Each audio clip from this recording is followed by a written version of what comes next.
Hay secretos que la sierra guarda como tesoros bajo la nieve. Historias que el viento arrastra pero que jamás logra borrar del todo. En las alturas de Chihuahua, donde el aire corta la piel y el cielo parece tocar las montañas con dedos de hielo, una mujer viuda desafió todo lo que los hombres creían saber sobre la supervivencia. No lo hizo con gritos ni con furia, sino con manos callosas y una mirada que había aprendido a leer lo que la tierra susurraba en silencio. Mientras los más fuertes apilaban troncos contra sus muros de adobe, seguros de su poder, ella construía algo que todos llamaron locura, un laberinto de lona que serpenteaba desde su cocina hasta el galpón donde guardaba su leña. Los hombres se reían al pasar, montados en sus caballos, señalándola con el dedo como si fuera un espectáculo de feria. Decían que el dolor por su marido muerto le había nublado el juicio, que estaba desperdiciando sus últimas fuerzas en una fantasía que el primer viento del norte destruiría como si fuera papel mojado. Antes de seguir con esta historia, déjame pedirte algo de corazón. Yo soy solo un narrador que intenta poner comida en la mesa de mi familia, contando estas historias que necesitan ser escuchadas. Si este inicio te atrapó, si quieres saber cómo terminó esta batalla entre la sabiduría de una viuda y la arrogancia de todo un pueblo, ayúdame con 3 cosas muy sencillas. Primero, dale me gusta a este video. Es gratis y me ayuda muchísimo a que más personas conozcan estas historias. Segundo, suscríbete al canal. Con tu suscripción, YouTube me ayuda a seguir creando contenido y yo puedo seguir alimentando a mi familia haciendo lo que amo. Tercero, déjame un comentario diciendo de qué país o ciudad me estás viendo. Me encanta saber quién está del otro lado escuchando estas historias. ¿Eres de México, Colombia, España, Argentina? Escríbelo abajo. Tu apoyo hace la diferencia entre que yo pueda seguir contando estas historias o tenga que buscar otro trabajo. Gracias de corazón. Ahora sí, volvamos con Elena y ese túnel que todo el pueblo llamaba locura. Pero cuando llegó la tormenta más feroz que la Sierra Madre había visto en décadas, cuando la nieve sepultó las casas y el hielo convirtió la leña en piedra inútil, algo extraordinario sucedió en aquella colina solitaria.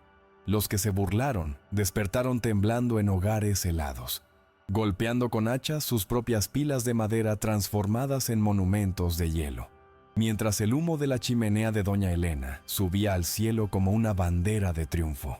Lo que parecía la obra de una mujer enloquecida resultó ser la única cosa que separó la vida de la muerte en aquel invierno despiadado. Esta es la historia de cómo la sabiduría venció a la arrogancia, de cómo las manos de una viuda escribieron una lección que los hombres más orgullosos jamás olvidarían, y de cómo un simple túnel de tela se convirtió en la frontera entre la supervivencia y la tragedia. El año era 1890, y en las alturas de la Sierra Madre Occidental, donde Chihuahua abraza a Durango con montañas que parecen rasgar las nubes, el tiempo se medía de forma distinta que en las todas ciudades. Allí no importaban los relojes ni los calendarios elegantes que colgaban en las oficinas de los ricos. Lo que importaba era leer el cielo, sentir cuando el viento cambiaba de dirección, saber interpretar el vuelo nervioso de los pájaros que huían hacia el sur. Las casas de adobe se aferraban a las laderas como si tuvieran miedo de resbalar hacia el valle, con sus paredes gruesas que guardaban el calor del día y lo liberaban lentamente durante las noches heladas. Los hombres del pueblo, curtidos por generaciones de trabajo duro, se enorgullecían de su fuerza física, de sus espaldas anchas, de sus manos capaces de domar caballos salvajes y partir troncos con un solo golpe de hacha. Para ellos, sobrevivir era cuestión de músculo, de acumular provisiones como si fueran trofeos de guerra, de apilar montañas de leña contra las paredes hasta que parecieran fortalezas de madera. Creían que el invierno era un enemigo que se vencía con cantidad, con poder bruto, con la misma terquedad con la que sus abuelos habían conquistado aquellas tierras inhóspitas. Doña Elena vivía en una casa pequeña en lo alto de la colina, un lugar que su difunto marido había escogido precisamente porque desde allí se veía venir cualquier tormenta con horas de anticipación. Tenía 53 años, aunque su rostro curtido por el sol y el viento hacía difícil calcular su edad con precisión. Sus manos Eran un mapa de cicatrices y callos. Cada marca contaba una historia de supervivencia. El dedo índice torcido por un accidente con la puerta del granero. Las líneas profundas en las palmas por años de sostener azadas y rastrillos. Las uñas permanentemente manchadas por la tierra que nunca terminaba de salir del todo. Había enviudado 3 años atrás, cuando su marido cayó del caballo en un camino traicionero y se rompió el cuello contra las rocas. Desde entonces, había aprendido a hacer sola todo lo que antes hacían entre dos. Reparar el techo, alimentar a las gallinas, mantener el fuego encendido durante las noches más oscuras del invierno.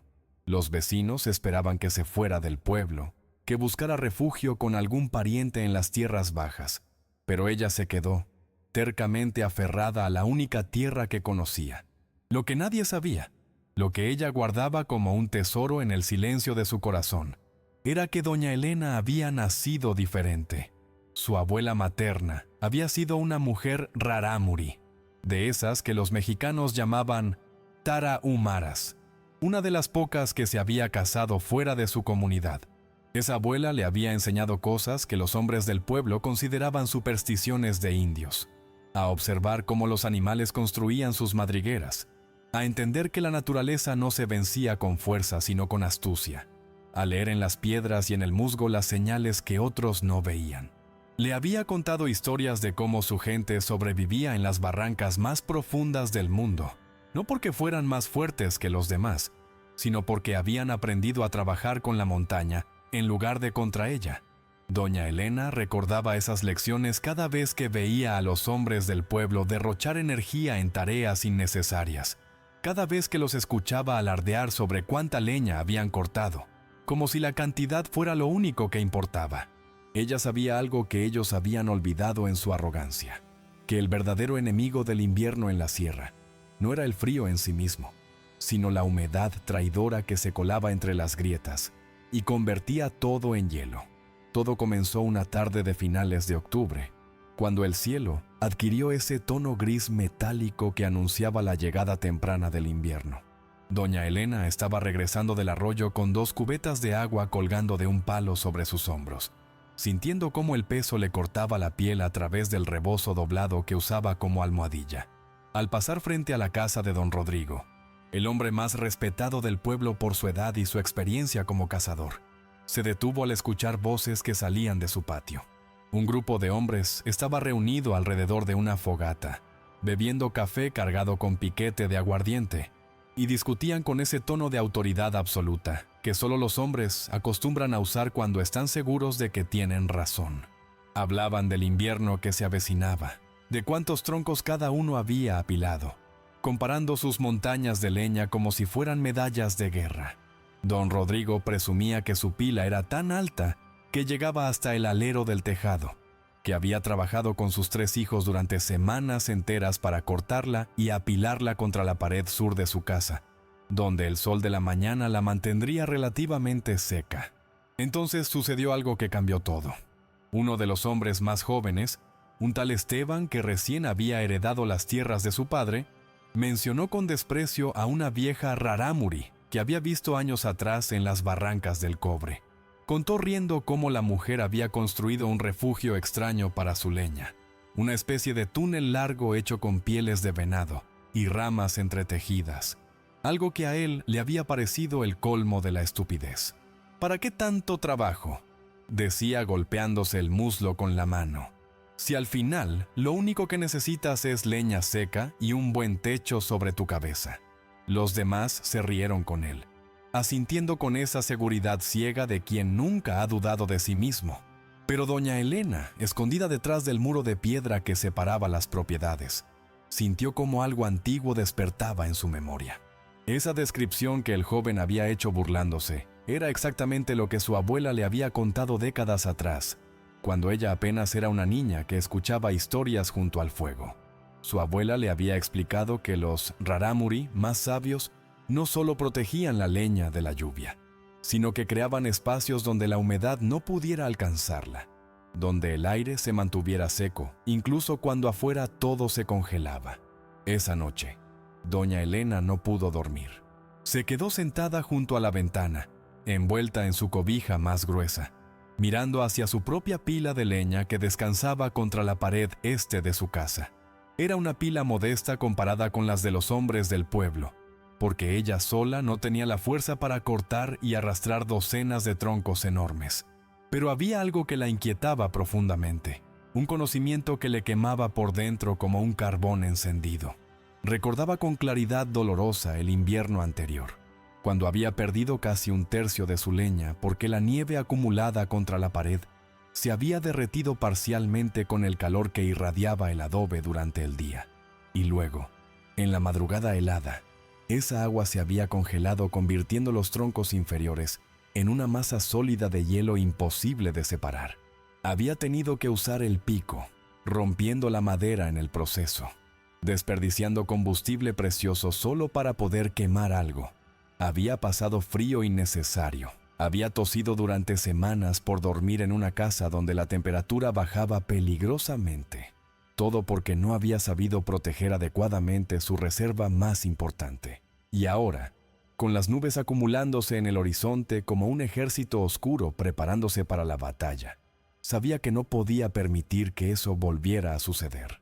Al amanecer del día siguiente, doña Elena tomó una decisión que la convertiría en el hazmerreír del pueblo, pero que, sin que ella lo supiera todavía, también la salvaría de un destino terrible. Sacó de su pequeño granero todas las lonas viejas que había guardado durante años, restos de las cubiertas de carretas abandonadas, sacos de café de arpillera gruesa que había lavado y secado cuidadosamente, pedazos de cuero curtido que ya no servían para hacer riendas, pero que aún eran resistentes. Midió con pasos lentos y precisos la distancia entre la puerta trasera de su cocina y el cobertizo donde guardaba la leña. 16 metros exactos de tierra dura y pedregosa. Comenzó a clavar estacas de madera de encino en el suelo, formando dos líneas paralelas, creando lo que parecía el esqueleto de una serpiente gigante que reptaba desde su casa hacia el galpón. Trabajaba con una concentración absoluta, ignorando el dolor en su espalda, ignorando cómo sus manos sangraban cuando las astillas se le clavaban bajo las uñas. No le importaba el cansancio ni el hambre. Había algo más grande que ella misma que la impulsaba, una certeza ancestral que no necesitaba palabras para justificarse, solo acción. Para el tercer día de trabajo, cuando doña Elena comenzó a extender las lonas sobre la estructura de estacas que había construido, atándolas con cuerdas de fibra de maguey que ella misma había trenzado, los primeros espectadores empezaron a aparecer. Fueron los niños quienes llegaron primero, atraídos por la curiosidad natural de la infancia, señalando y riendo ante lo que parecía una carpa de circo mal armada que se arrastraba por el suelo. Luego vinieron las mujeres, con sus rebozos cubriendo sus cabezas, cuchicheando entre ellas con esa mezcla de lástima y desprecio que reservaban para quienes consideraban que habían perdido el juicio. «Pobre Elena», decían, moviendo la cabeza con falsa compasión. «La soledad le ha afectado la mente, ya no sabe lo que hace». Pero fueron los hombres quienes transformaron la curiosidad en crueldad abierta. Don Rodrigo fue el primero en detenerse con su caballo frente a la propiedad de Elena, mirando la construcción con los ojos entrecerrados y una sonrisa burlona dibujada en su rostro curtido por 60 años de vida en la sierra. «¿Qué demonios es eso, mujer?», gritó desde su montura, sin molestarse en desmontar porque eso habría implicado darle demasiada importancia al asunto. «¿Acaso piensas meterte ahí a gatear como los animales cada vez que necesites leña?» Doña Elena ni siquiera levantó la vista. Siguió trabajando con sus manos temblorosas de cansancio, ajustando una lona que se había aflojado con el viento, asegurándose de que no quedaran huecos por donde pudiera colarse la humedad.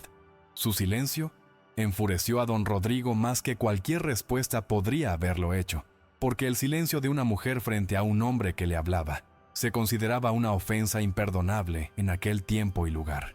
«Te estoy hablando, Elena», volvió a gritar, esta vez con un tono más duro, más amenazante. «¿O es que además de loca te has vuelto sorda?». Los otros hombres que lo acompañaban se rieron a carcajadas, golpeándose los muslos, intercambiando miradas de complicidad masculina. Esteban, el joven que había heredado las tierras, señaló el túnel con su látigo y dijo en voz alta, asegurándose de que Elena lo escuchara: Eso no va a durar ni una noche de viento del norte. Apuesto mi mejor caballo a que para mañana esa porquería estará volando por todo el valle como basura. Las risas se multiplicaron, rebotando contra las paredes de adobe de las casas vecinas, convirtiéndose en un coro de humillación que Elena absorbió en silencio, guardándolo en algún lugar profundo de su pecho, donde las palabras no podían lastimarla. Pero la burla no se quedó en ese encuentro casual. A medida que los días pasaban y el túnel de lona tomaba forma, creciendo como una criatura extraña que conectaba la cocina con el galpón, la hostilidad del pueblo se intensificó de maneras que Elena no había anticipado. Las mujeres dejaron de saludarla cuando se cruzaban en el camino al arroyo. Los comerciantes del pueblo, cuando ella bajaba cada 2 semanas a comprar sal y frijoles, le cobraban precios más altos que a los demás, aprovechándose de su vulnerabilidad como viuda sin hombres que la defendieran. Uno de los niños más atrevidos, hijo de Esteban, llegó una tarde a tirarle piedras al túnel mientras gritaba: ¡La loca de la colina! ¡La loca de la colina! Elena salió de su casa y el niño huyó corriendo, riendo como si aquello fuera el mejor juego del mundo. Esa noche, sola en su cocina, mientras preparaba sus tortillas sobre el comal caliente, doña Elena sintió por primera vez algo parecido a la duda. Sus manos temblaban no solo por el cansancio, sino por algo más profundo, por la soledad que pesa como una piedra en el pecho cuando todo un mundo te ha dado la espalda. Se preguntó si realmente había perdido el juicio, si el dolor por la muerte de su marido la había llevado a construir algo completamente inútil, un monumento a su propia locura que sería destruido por el primer viento fuerte que llegara. Pasaron 2 semanas más, y el túnel quedó finalmente terminado. Era una estructura baja de apenas 1,20 metros de altura en su punto más alto, lo suficientemente amplia para que una persona pudiera caminar agachada sin golpearse la cabeza. Las lonas estaban tensadas con cuerdas que Elena había atado a estacas profundamente clavadas en el suelo, y en varios puntos había reforzado la estructura con tablas de madera que formaban pequeños arcos de soporte. Por dentro, el túnel era oscuro y olía a tierra húmeda y a cuero viejo, pero estaba seco, protegido del sol directo y del viento que constantemente barría la ladera de la colina.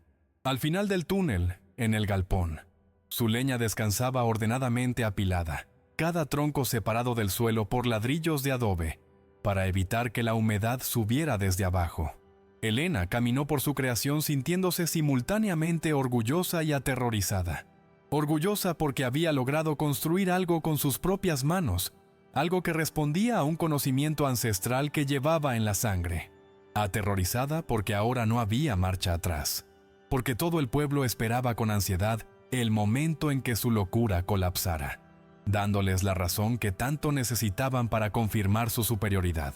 El domingo siguiente, durante la misa en la pequeña iglesia de adobe del pueblo, el padre Sebastián hizo algo que Elena nunca esperó. En medio de su sermón sobre la humildad y la obediencia a las tradiciones, se detuvo y miró directamente hacia el banco donde ella estaba sentada, en la última fila como siempre hacían las viudas. «Hay quienes en esta comunidad», dijo con voz grave que retumbó contra las paredes encaladas, «creen que pueden mejorar lo que nuestros ancestros ya perfeccionaron. Hay quienes, en su soberbia, piensan que saben más que generaciones de hombres sabios que nos precedieron». No mencionó su nombre. No hacía falta. Todas las cabezas se giraron hacia Elena. Todos los ojos la juzgaron en ese silencio pesado que solo existe dentro de las iglesias. Elena sintió cómo el calor le subía al rostro, cómo sus manos apretaban el rosario hasta que las cuentas se le clavaron en la palma. Quiso levantarse y salir corriendo, pero sus piernas no le respondieron. Se quedó allí, clavada en su banco, soportando el peso de 100 miradas que la condenaban sin necesidad de palabras. Cuando la misa terminó, salió entre las últimas, con la cabeza gacha, sintiendo cómo los murmullos la seguían como moscas persistentes. Esa tarde, mientras regresaba caminando por el sendero pedregoso que subía hacia su casa en la colina, escuchó el sonido de cascos de caballo detrás de ella. Era don Rodrigo, acompañado de 3 hombres más, todos ellos con las expresiones serias de quienes vienen a dar un ultimátum. «Elena, dijo el viejo cuando estuvo lo suficientemente cerca. «Venimos como amigos, como vecinos que se preocupan por ti». Ella se detuvo, pero no se dio la vuelta completamente, manteniendo su perfil hacia ellos, una postura que había aprendido de las mujeres rarámuri. Nunca darle la espalda completa a un posible peligro, pero tampoco enfrentarlo de frente como si buscaras pelea. «Ese túnel tuyo», continuó don Rodrigo con un tono que pretendía ser paternal, pero que sonaba condescendiente. «Es una vergüenza para toda la comunidad. Hace que parezcamos un pueblo de locos, de gente que no sabe cómo sobrevivir en su propia tierra. Te estamos pidiendo por tu propio bien que lo desmontes antes de que llegue el invierno de verdad. Usa esas lonas para algo útil, para reparar tu techo, para lo que sea, pero no para esa tontería que construiste». Los otros hombres asintieron, sus rostros duros como piedra bajo sus sombreros de ala ancha. Doña Elena los miró a los ojos por primera vez en semanas. Había algo diferente en su mirada, algo que no estaba ahí antes, una determinación fría, casi peligrosa. «Con todo respeto, don Rodrigo», dijo con una voz más firme de lo que ella misma esperaba. «Ese túnel está en mi propiedad, construido con mis propias manos y mis propios materiales. No le hace daño a nadie más que, aparentemente, al orgullo de ustedes». El silencio que siguió fue tan denso que se podía cortar con cuchillo. Nunca, en todos sus años viviendo en ese pueblo, una mujer había hablado así a los hombres respetados de la comunidad. El rostro de don Rodrigo se puso rojo. Sus manos apretaron las riendas de su caballo hasta que los nudillos se le pusieron blancos. «Eres una necia». Escupió las palabras como si fueran veneno. Y las necias siempre terminan pagando el precio de su necedad. Cuando ese túnel se caiga o cuando te congeles porque desperdiciaste tu energía en tonterías, en lugar de prepararte como Dios manda, no vengas a pedir ayuda a nadie. Recuerda que te lo advertimos». Dicho esto, espoleó su caballo y se alejó seguido por los otros hombres, dejando una nube de polvo que envolvió a Elena como un sudario. Esa noche, sola en su casa, Elena lloró por primera vez desde que había comenzado su proyecto. No lloró por las palabras de don Rodrigo ni por el rechazo del pueblo. Lloró porque por un momento, solo por un momento fugaz, había dudado de sí misma. Lloró porque la soledad le pesaba en el alma como una piedra de molino. Lloró porque extrañaba a su marido, porque extrañaba tener a alguien que creyera en ella incluso cuando todo el mundo la señalaba con el dedo. Pero mientras las lágrimas rodaban por sus mejillas curtidas, mientras el fuego de su fogón crepitaba lanzando sombras danzantes contra las paredes de adobe, algo dentro de ella se endureció. No iba a desmontar su túnel, no iba a darles esa satisfacción. Había apostado todo a esa construcción extraña, había invertido semanas de trabajo agotador, había soportado las burlas y el desprecio. Ahora solo quedaba esperar, confiar en la sabiduría de su abuela muerta hace décadas, y rezar para que el invierno le diera la razón que los hombres le negaban. Los primeros días de noviembre llegaron con ese frío seco que anuncia tormentas mayores. Las mañanas amanecían con una capa delgada de escarcha que cubría la tierra como polvo de diamante. Los animales comenzaron a comportarse de manera extraña. Los pájaros volaban en formaciones apretadas hacia el sur. Las ardillas trabajaban frenéticamente escondiendo nueces. Los perros del pueblo aullaban por las noches con un tono lastimero que ponía los pelos de punta. Elena observaba estos signos con la atención de quien ha aprendido a leer el lenguaje secreto de la naturaleza. Sabía que venía algo grande, algo que el pueblo no estaba preparado para enfrentar, a pesar de todas sus montañas de leña y toda su arrogancia. Cada noche, antes de dormir, caminaba por su túnel con una vela en la mano, revisando cada amarre, cada punto donde las lonas se unían, asegurándose de que todo estuviera tenso y seguro. El aire dentro del túnel se sentía diferente del aire exterior, más quieto, más denso, como si ya estuviera creando ese microclima especial que su abuela le había descrito tantos años atrás. Tocaba las paredes de lona y sentía cómo estaban frías pero secas, completamente libres de esa humedad pegajosa que se pegaba a la piel en las noches de invierno. Una noche, mientras revisaba el túnel con su rutina habitual, Doña Elena notó algo que la hizo detenerse en seco. En una de las esquinas del galpón donde guardaba la leña, parcialmente oculta detrás de una viga carcomida, había una pequeña caja de madera que no recordaba haber visto antes. La sacó con cuidado, sintiendo cómo el polvo acumulado de años le cubría las manos como ceniza fría. Era una caja simple, del tamaño de una caja de puros, con las esquinas reforzadas con pedazos de lata oxidada. Al abrirla, encontró algo que le robó el aliento. Un cuaderno pequeño, envuelto en un pedazo de tela encerada para protegerlo de la humedad, y dentro de ese cuaderno, la letra temblorosa pero legible de su difunto marido. Las primeras páginas estaban llenas de cuentas, de registros de cosechas y gastos, pero hacia la mitad del cuaderno, la escritura cambiaba, se volvía más personal, más íntima. Eran reflexiones que él había escrito durante los últimos meses de su vida, pensamientos que nunca le había compartido en voz alta, porque los hombres de su generación no hablaban de esas cosas. En una de las entradas, fechada apenas 2 semanas antes de su muerte, su marido había escrito algo que hizo que los ojos de Elena se llenaran de lágrimas. Mi Elena es más sabia de lo que yo jamás seré. Ella ve cosas que yo no puedo ver. Entiende la tierra de una manera que a mí me tomó 60 años apenas comenzar a comprender. A veces me da miedo lo mucho que sabe, porque su conocimiento viene de un lugar que los hombres como yo hemos aprendido a despreciar. Viene de escuchar en lugar de hablar, de observar en lugar de actuar, de confiar en lo que la naturaleza enseña, en lugar de imponer nuestra voluntad sobre ella. Si algo me llegara a pasar, sé que ella sobrevivirá mejor que cualquier otro en este pueblo, porque ella no necesita demostrarle nada a nadie. Esa es su fortaleza, aunque el pueblo la vea como debilidad. Elena leyó esas palabras una y otra vez, con las manos temblando tanto que apenas podía sostener el cuaderno.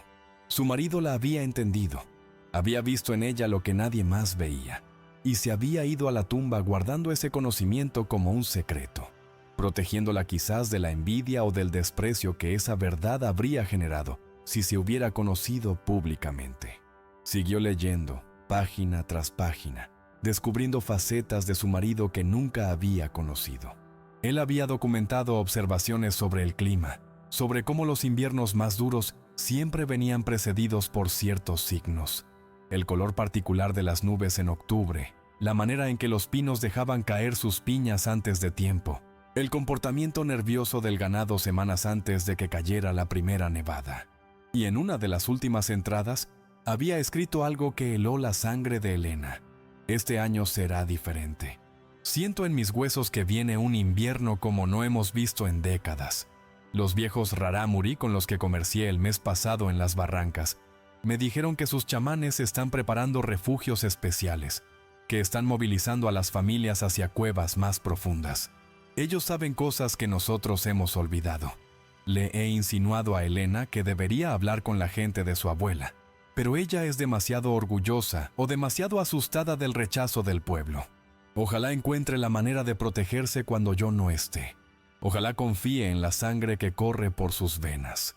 En ese momento, sentada en el suelo frío del galpón con el cuaderno de su marido apretado contra su pecho, doña Elena comprendió algo fundamental.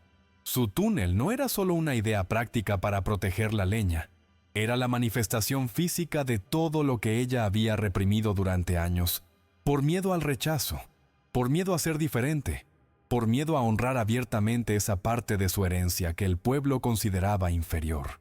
Su marido había visto eso en ella, había reconocido esa lucha interna y ahora, desde más allá de la muerte, le estaba dando permiso para ser quien realmente era.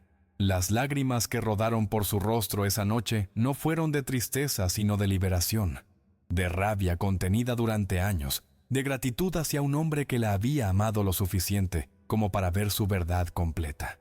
Se quedó allí hasta que la vela se consumió casi por completo, leyendo y releyendo esas palabras hasta que las memorizó, hasta que se grabaron en su alma como cicatrices sagradas que nadie podría borrar jamás. La mañana siguiente, amaneció con un cielo del color del plomo fundido, tan bajo y amenazante que parecía que se podía tocar con solo extender la mano. Doña Elena despertó con el cuaderno de su marido todavía apretado contra su pecho, sintiendo un peso nuevo en sus hombros que no era físico sino espiritual. Sabía, con esa certeza que no necesita explicaciones, que la tormenta predicha por su marido estaba a punto de llegar. El viento había cambiado de dirección durante la noche. Ahora soplaba del norte con una constancia sorda que hacía vibrar las ventanas y gemía entre las grietas de las paredes de adobe, como si fuera un animal herido. Se levantó despacio, con las articulaciones rígidas por haber dormido en el suelo del galpón, y caminó hacia la entrada de su túnel. Lo observó con ojos nuevos, ya no como una construcción práctica, sino como un símbolo de rebelión, como una declaración silenciosa de que ella no se avergonzaba de quién era ni de dónde venía. Pero junto con esa certeza recién descubierta, llegó también una pregunta terrible que la carcomió por dentro durante todo ese día. ¿Debía advertir al pueblo? Pasó las primeras horas de la mañana haciendo sus tareas habituales, pero su mente no dejaba de darle vueltas a esa pregunta. Alimentó a las gallinas, reparó una cerca que el viento había aflojado, organizó sus provisiones en la despensa pequeña que tenía junto a la cocina. Pero cada movimiento era automático, hecho sin pensar, porque toda su conciencia estaba concentrada en ese dilema moral que crecía en su pecho, como una planta venenosa. Por un lado, estaba la decencia humana básica, ese mandamiento cristiano de amar al prójimo que el padre Sebastián predicaba todos los domingos. Si ella realmente sabía que venía una tormenta terrible, ¿no tenía la obligación moral de advertir a los demás, incluso si la habían tratado con desprecio y crueldad? ¿No era eso lo que la separaba de ellos? La capacidad de hacer lo correcto incluso cuando no era correspondido. Imaginó a las familias del pueblo despertando en medio de la tormenta, a los niños temblando de frío, a las madres desesperadas tratando de mantener vivos los fuegos con leña congelada que no quería arder. La imagen le provocó un dolor físico en el pecho, una opresión que le dificultaba respirar. Pero por otro lado, estaba la rabia, una rabia profunda, antigua, acumulada durante años de ser menospreciada, de ser tratada como menos que nada por el simple hecho de ser mujer y viuda. Recordó cada burla, cada mirada de desprecio, cada vez que los hombres del pueblo habían pasado junto a su túnel, señalándolo con el dedo y riéndose como si ella fuera un espectáculo de circo. Recordó las palabras del padre Sebastián en la iglesia, usándola como ejemplo de soberbia y desobediencia. Recordó a don Rodrigo amenazándola, diciéndole que no pidiera ayuda cuando todo se derrumbara. Recordó a Esteban apostando su mejor caballo a que su construcción no duraría ni una noche. Y una parte oscura de su alma, una parte que ella no sabía que existía hasta ese momento, susurró: «Déjalos que aprendan. Déjalos que sufran las consecuencias de su arrogancia. No les debes nada». Esa voz la asustó porque sonaba razonable, porque tenía lógica, porque ofrecía una justicia que ella nunca había podido exigir por sí misma. Si iba al pueblo a advertirles, se reirían de ella nuevamente, la llamarían loca otra vez, dirían que estaba tratando de asustarlos porque su túnel ridículo necesitaba compañía en el fracaso. Al mediodía, tomó una decisión que la atormentaría por el resto de su vida sin importar cuál fuera. Iría al pueblo una última vez. No para rogarles que le creyeran, no para demostrarles que tenía razón, sino simplemente para cumplir con su conciencia. Después de eso, lo que ellos decidieran hacer con esa información ya no sería su responsabilidad. Se puso su rebozo más grueso, el que había tejido su abuela con lana de las ovejas que criaban en las barrancas, y comenzó el descenso por el camino pedregoso hacia el centro del pueblo. El viento era tan fuerte que tenía que inclinarse hacia adelante para no ser empujada hacia atrás, y con cada paso sentía cómo el frío le cortaba la cara, como si fueran pequeñas navajas invisibles.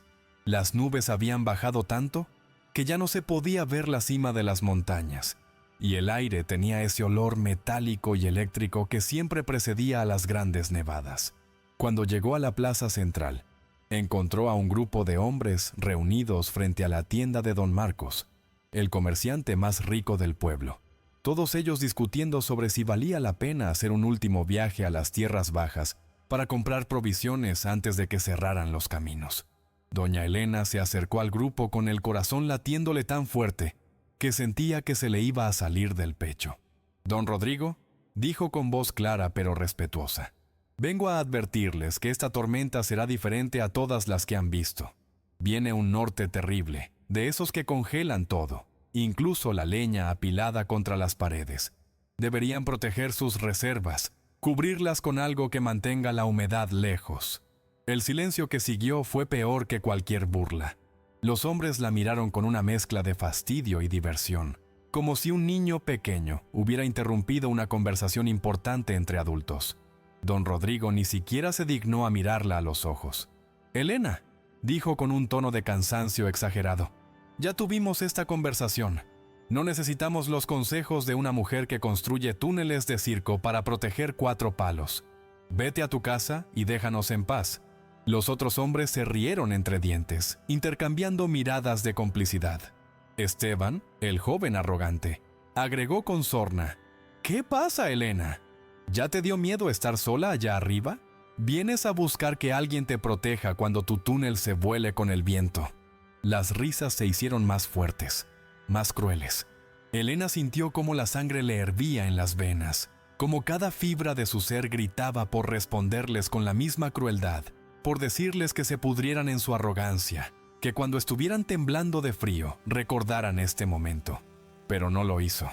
En lugar de eso, respiró profundo, se irguió todo lo que su estatura le permitía y dijo con una voz tan fría como el viento del norte que ya empezaba a baraullar entre los tejados: «Lo intenté. Que quede claro que lo intenté.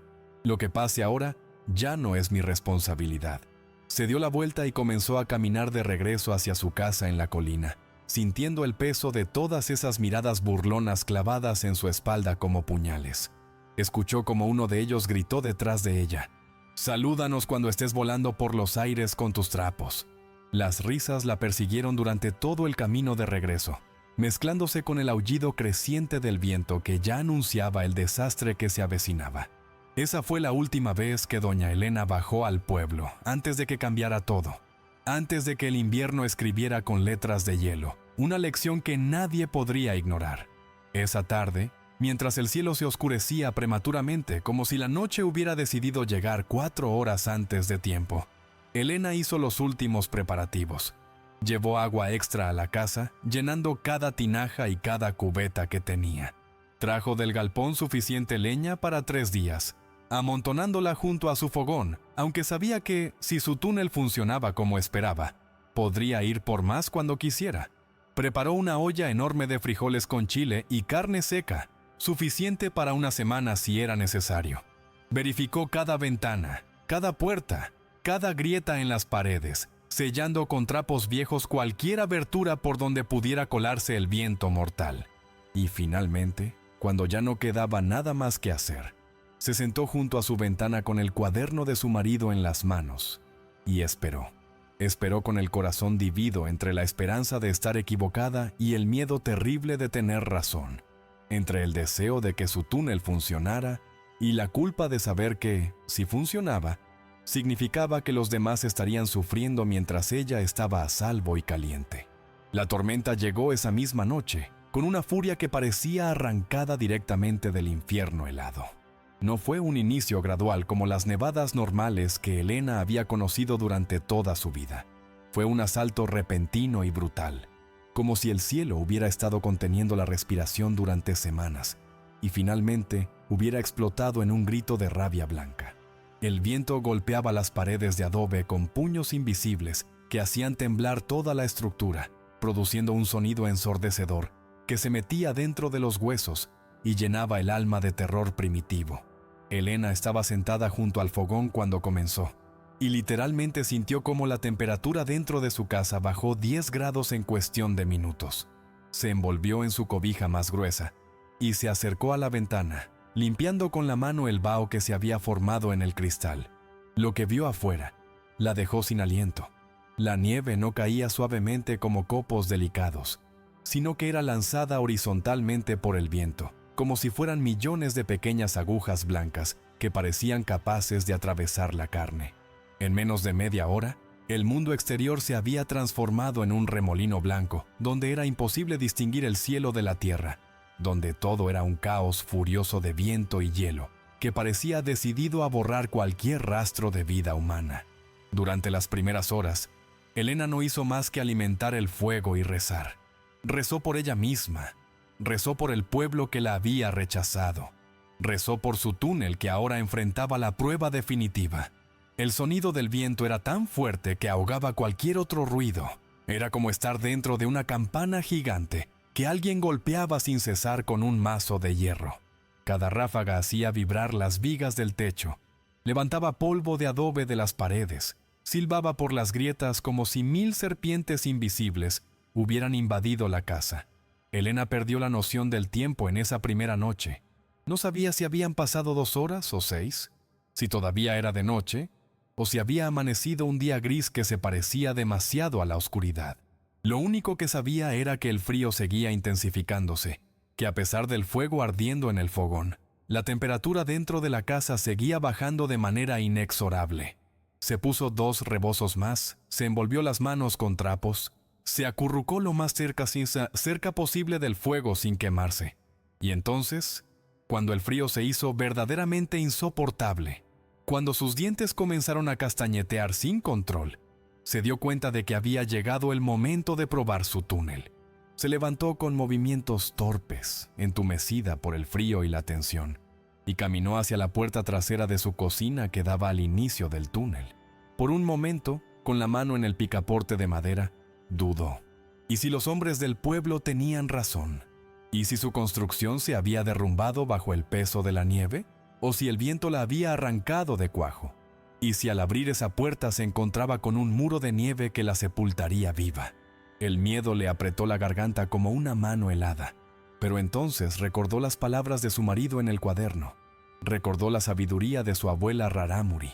Recordó todas las burlas y el desprecio que había soportado. No había construido ese túnel para que se quedara ahí sin usar por cobardía. Respiró profundo, murmuró una oración rápida y abrió la puerta. Lo que encontró del otro lado la hizo sollozar de alivio. El túnel seguía en pie. Las lonas resistían la embestida del viento, tensas y vibrantes como la piel de un tambor gigante, pero intactas. El interior estaba oscuro como una cueva, pero completamente protegido del caos blanco que rugía afuera. Tomó su vela, la protegió con una mano para que no se apagara, y entró. Caminar por ese túnel en medio de la tormenta más feroz que la sierra había visto en décadas fue una de las experiencias más extrañas y surrealistas de la vida de Elena. Afuera, el mundo se estaba desintegrando en un remolino de viento y hielo. Adentro, el aire estaba quieto, casi caliente en comparación con la temperatura exterior. Podía escuchar la tormenta, sí, ese rugido constante y aterrador que hacía vibrar las lonas sobre su cabeza, pero era como escuchar a una bestia furiosa desde el interior de una cueva segura. El suelo bajo sus pies estaba seco, sin rastro de la humedad que debería estar colándose por todas partes. Las paredes de lona se movían ligeramente con cada ráfaga, pero los amarres que ella había hecho con tanto cuidado resistían. Las estacas de encino, clavadas profundamente en la tierra, se negaban a ceder. Caminó despacio, agachada para no golpearse la cabeza, con la vela proyectando sombras danzantes que parecían acompañarla como espíritus protectores. Y cuando finalmente llegó al galpón, cuando vio su pila de leña perfectamente seca, intacta, lista para ser usada, se dejó caer de rodillas y lloró. Lloró de alivio, de gratitud, de validación. Su túnel funcionaba. Su sabiduría ancestral había triunfado sobre la arrogancia moderna. No estaba loca. Nunca lo estuvo, pero mientras Elena celebraba en la soledad de su galpón, el pueblo abajo enfrentaba una pesadilla viviente.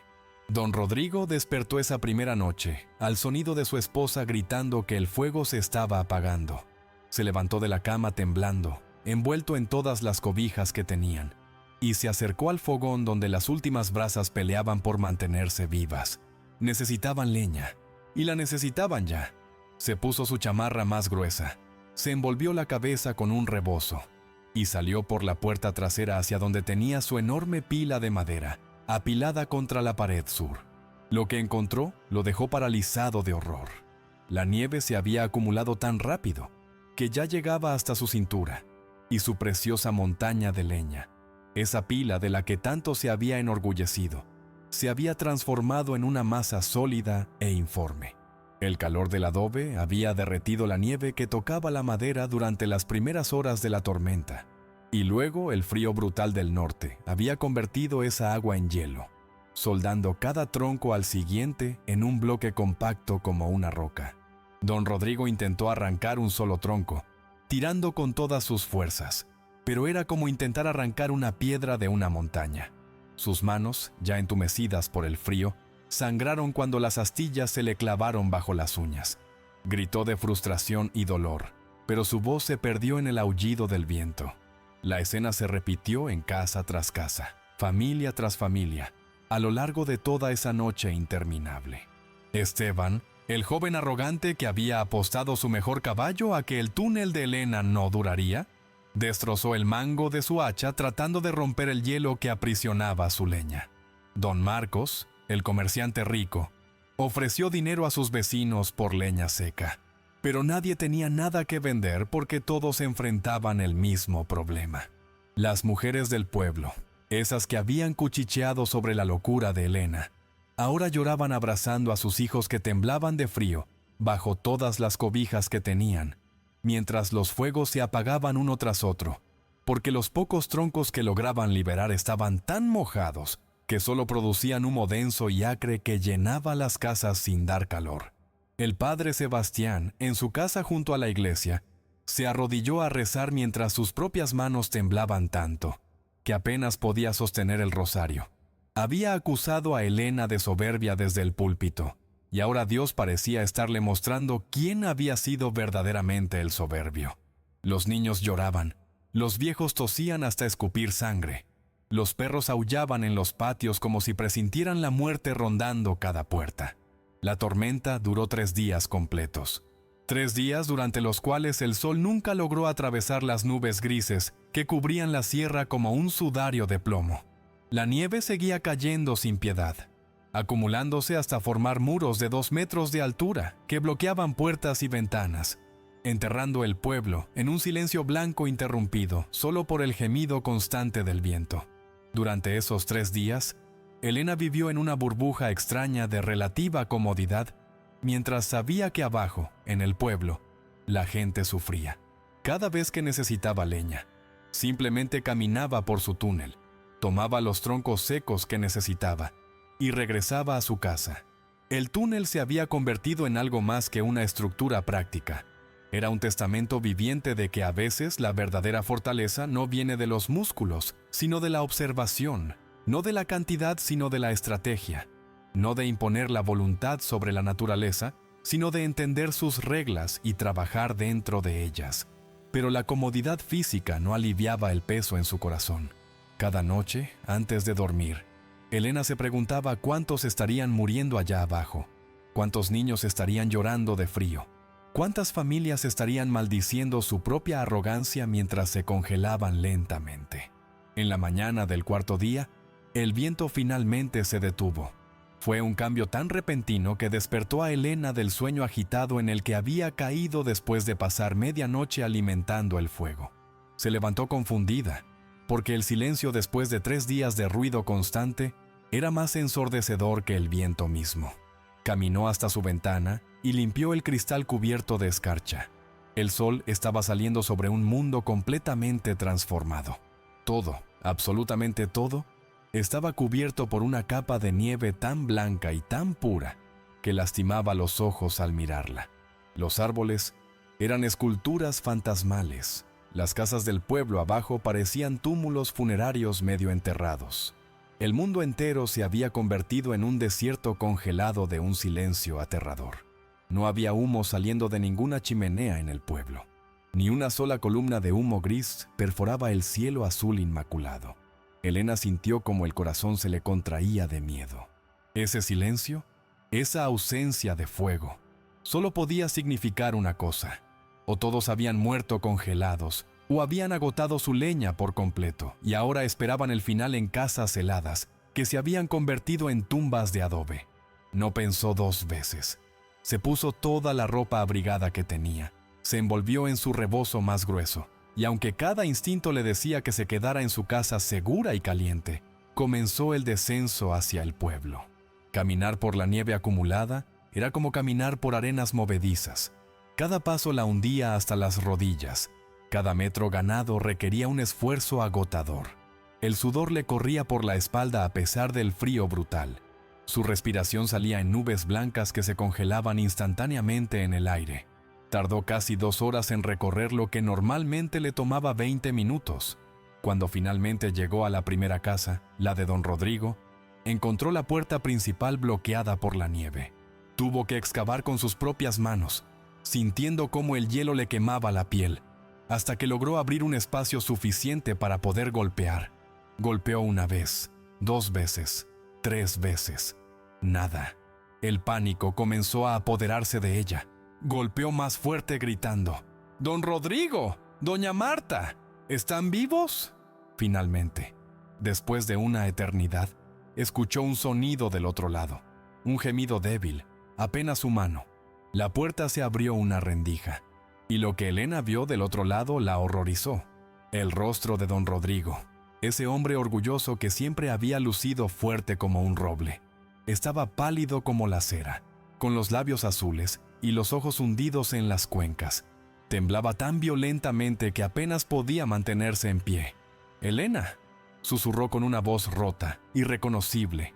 «Ayúdanos, por favor, lo que sea, lo que necesites, pero ayúdanos». Detrás de él, en la penumbra helada de la casa, Elena podía ver a su esposa y sus nietos acurrucados bajo montones de cobijas, todos temblando, todos con ese color enfermizo de la hipotermia avanzada. El fogón estaba completamente apagado, frío, lleno de cenizas húmedas que ya no servían para nada. Elena sintió como todas las palabras crueles que le habían dicho, todas las burlas, todas las humillaciones, se desvanecían frente a esa realidad brutal. Eran seres humanos sufriendo, y ella no era como ellos. No dejaría que el orgullo la convirtiera en lo mismo que había criticado en ellos. «Voy a ayudarlos», dijo con una determinación que sorprendió incluso a ella misma. «Pero necesito que me ayuden a ayudar a todos. ¿Pueden caminar?». Don Rodrigo asintió débilmente. «Entonces reúnan a todos los que puedan moverse. Vamos a mi casa. Tengo leña. Tengo suficiente para todos». Lo que siguió fue una procesión que parecía sacada de una pesadilla o de un milagro, dependiendo de cómo se mirara. Elena organizó a los pocos hombres que aún tenían fuerzas para caminar, y juntos fueron de casa en casa, excavando puertas enterradas, rescatando familias enteras que habían pasado 3 días en un infierno helado. Sacaron a niños envueltos en cobijas que ya no podían ni llorar del frío, a ancianos que habían aceptado que morirían esa noche, a mujeres que habían quemado sus propios muebles, tratando desesperadamente de mantener, aunque fuera una chispa de calor. El camino de subida hacia la casa de Elena en la colina se convirtió en un calvario que ninguno de ellos olvidaría jamás. Avanzaban en fila india, pisando las huellas del que iba delante, sosteniéndose unos a otros cuando alguien tropezaba y caía en la nieve. Algunos cargaban a los niños más pequeños en sus espaldas. Otros ayudaban a los viejos que apenas podían dar un paso sin desplomarse. El sol brillaba con una intensidad cegadora sobre toda esa blancura, pero no daba calor, solo luz cruel que hacía que todo fuera aún más difícil de soportar. Elena iba al frente, abriendo camino con una determinación que parecía alimentada por algo más grande que ella misma, por todas las generaciones de mujeres rarámuri que habían sobrevivido en esas montañas durante siglos sin necesidad de alardear de su fuerza. Cuando finalmente llegaron a la casa de Elena, cuando vieron el humo blanco y robusto saliendo de su chimenea, como una señal de esperanza contra el cielo azul, varios de ellos se echaron a llorar abiertamente.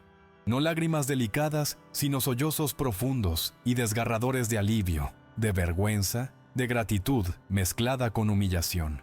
Elena abrió su puerta de par en par y los hizo pasar a todos, apretándose en su pequeña cocina que nunca había albergado tanta gente.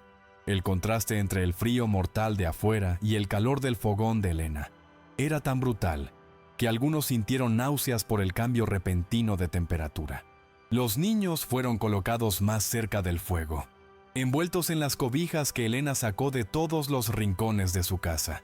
Las mujeres comenzaron a frotar las manos y los pies de aquellos que mostraban signos de congelamiento, usando nieve para hacerlo despacio y evitar que el cambio brusco les causara más daño.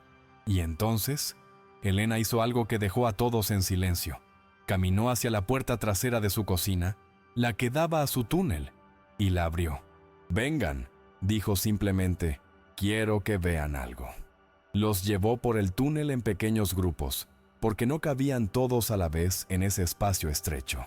Los hombres entraron primero, agachándose para pasar bajo las lonas tensas que vibraban ligeramente con los últimos coletazos del viento que aún persistía.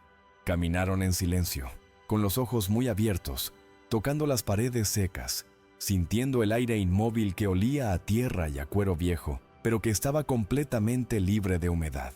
Cuando llegaron al galpón y vieron la pila de leña perfectamente preservada, seca como si hubiera estado guardada en el interior de una casa durante meses, don Rodrigo se detuvo y se cubrió el rostro con las manos. Sus hombros comenzaron a temblar, no de frío, sino de algo mucho más profundo. Esteban, el joven arrogante que había apostado su caballo a que el túnel no duraría una noche, cayó de rodillas en el suelo de tierra y simplemente se quedó ahí, mirando la leña como si fuera un tesoro más valioso que todo el oro del mundo. Don Marcos, el comerciante rico que siempre había creído que el dinero podía comprar cualquier cosa, susurró con una voz rota: «Dios mío, teníamos la solución frente a nuestras narices y fuimos demasiado orgullosos para verla». Ninguno de ellos podía mirar a Elena a los ojos. La vergüenza pesaba en el aire del túnel más que el calor o el frío, más que el cansancio o el hambre. Elena no dijo nada. No necesitaba decir nada. Simplemente comenzó a cargar troncos en los brazos de los hombres, llenándolos de leña seca que ellos llevarían de regreso a sus propias casas una vez que recuperaran las fuerzas. Trabajaron en silencio durante horas, organizando turnos para que todos pudieran descansar y calentarse antes de hacer el peligroso viaje de regreso al pueblo. Las mujeres prepararon café con las provisiones de Elena, calentaron los frijoles que ella había cocinado días atrás, repartieron tortillas que ella había guardado envueltas en trapos limpios. La pequeña casa en la colina se convirtió en un refugio donde la vida lentamente regresaba a cuerpos que habían estado a punto de rendirse. Los niños dejaron de temblar y comenzaron a quedarse dormidos acurrucados unos contra otros. Los viejos recuperaron algo de color en sus rostros. Y los hombres, esos hombres orgullosos que habían burlado y despreciado a Elena, se sentaron en el suelo de su cocina con las cabezas gachas, sin atreverse a romper el silencio que cada uno necesitaba para procesar la lección más dura que habían recibido en sus vidas: que la verdadera fuerza no ruge ni presume, sino que trabaja en silencio y se revela solo cuando es absolutamente necesario. Pasaron semanas antes de que la vida en el pueblo volviera a algo parecido a la normalidad, pero algo fundamental había cambiado para siempre en la Sierra Madre Occidental. Los hombres que habían sobrevivido esos 3 días de infierno helado ya no caminaban con la misma arrogancia de antes. Había en sus ojos una humildad nueva, ganada con sufrimiento, que los hacía más humanos y menos orgullosos. Don Rodrigo subió varias veces a la casa de Elena en las semanas siguientes, cada vez con alguna ofrenda: un pedazo de carne seca, un saco de harina, leña que él mismo había cortado para reponerle lo que ella había compartido. Nunca mencionaba directamente lo que había pasado, porque los hombres de su generación no sabían pedir perdón con palabras, pero sus gestos hablaban más fuerte que cualquier disculpa. Esteban, el joven que había apostado su caballo, apareció una mañana llevando herramientas y se pasó todo el día reparando el techo de Elena sin que ella se lo pidiera, trabajando en silencio mientras las lágrimas le corrían por las mejillas cada vez que recordaba cómo se había burlado de ella.